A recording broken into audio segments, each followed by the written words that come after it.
जब क्या हुआ, प्रयागराज महाकुंभ के शुरू होते ही सामने आ गए साक्षात शेषनाग।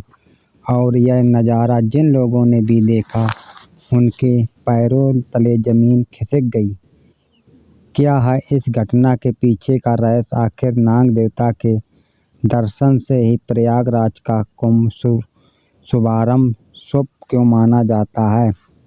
वीडियो में एक बहुत बड़े रहस्य से पर्दा उठाने वाला हूँ, जो आपके भी सनातन धर्म के प्रति लगाव का और ज़्यादा गहरा कर देगा और आपको भी अपने एक सनातनी हिंदू होने पर बड़ा गर्व होगा।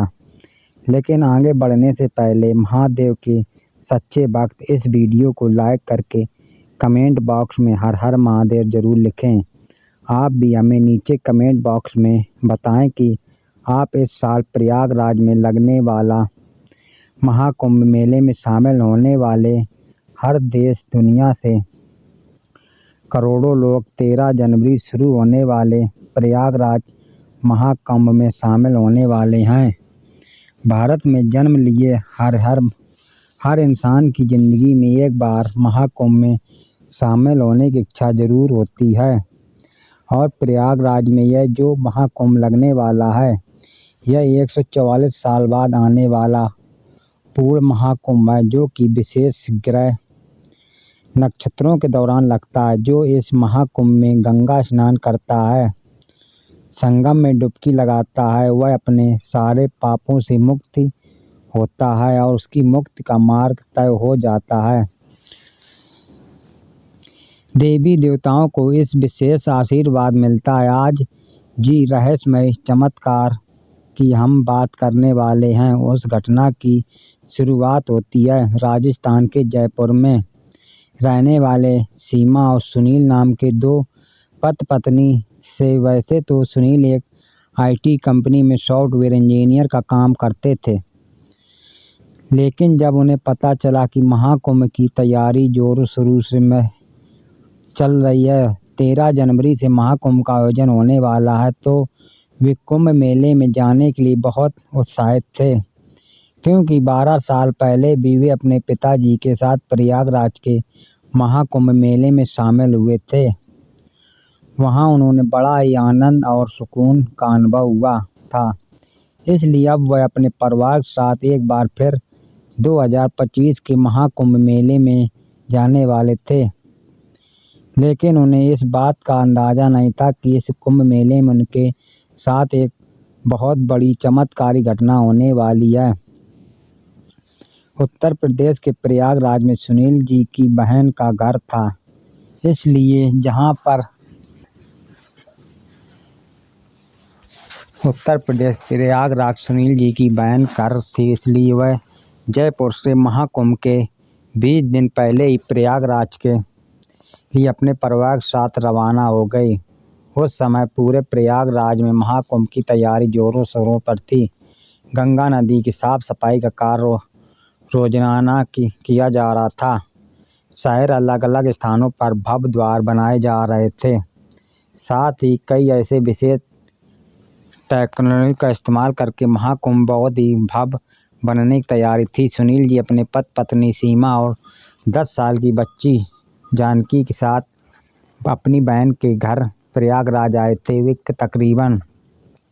करीबन 15 दिन प्रयागराज उगने वाले थे और पूरे महाकुंभ मेले को अच्छी तरह से एक्सप्लोर करना चाहते थे। जब महाकुंभ शुरू होने का समय जैसे जैसे नज़दीक आया, वैसे वैसे देश से हजारों साधु प्रयागराज पहुंचने लगे, जिसमें कुछ साधु ऐसे भी थे जो लोगों को ध्यान अपनी ओर बहुत ज़्यादा खींच रहे थे। जब सुनील जी ने अपने परिवार के साथ पहले दिन महाकुंभ के मेले में पहुंचे, तो उन्होंने सबसे पहले एक चाबी वाले बाबा दिखाई दिए, जो प्रयागराज के उस महाकुंभ के सबके आकर्षण का केंद्र बने हुए थे, क्योंकि वे अपने साथ 20 किलो की चाबी लेकर चल रहे थे। उन्होंने उस चाबी को राम नाम की चाबी बताया था। बाबा का कहना था कि 16 साल की उम्र में उन्होंने अपने घर का त्याग कर दिया था, क्योंकि वे समाज में फैली बुराइयों और नफरत को ख़त्म करना चाहते थे, जिसके लिए चाबी वाले बाबा ने बहुत सारी पथ यात्राओं की बहुत सारी कठिनाइयाँ झेली। उनके पास 20 किलो चाबी है और इसी चाबी के जरिए वे लोगों का अहंकार तोड़ते हैं और उन्हें आध्यात्मिक का रास्ता दिखाते हैं। जब सुनील जी अपने परिवार के साथ महाकुंभ मेले में आगे बढ़े तो उन्होंने गंगापुरी महाराज दिखाई दी, जो लोगों को आकर्षण का केंद्र बने हुए थे। उनके पास आकर फोटो खिंचवा रहे थे। कोई उनके साथ सेल्फी लेना चाहता था, जिसके पीछे सबसे बड़ा कारण यह था कि उनके हाइट महज 3 फीट थी, यानी जितनी लंबाई 5 से 6 साल के बच्चे की होती है। बाबा सिर्फ उतने ही बड़े, लेकिन उनकी उम्र 15 साल की ही है। कम हाइट होने की वजह से लोग उन्हें छोटू बाबा के नाम से बुला रहे थे और गंगापुरी महाराज से जुड़ी एक और बात खास निकल कर आई थी।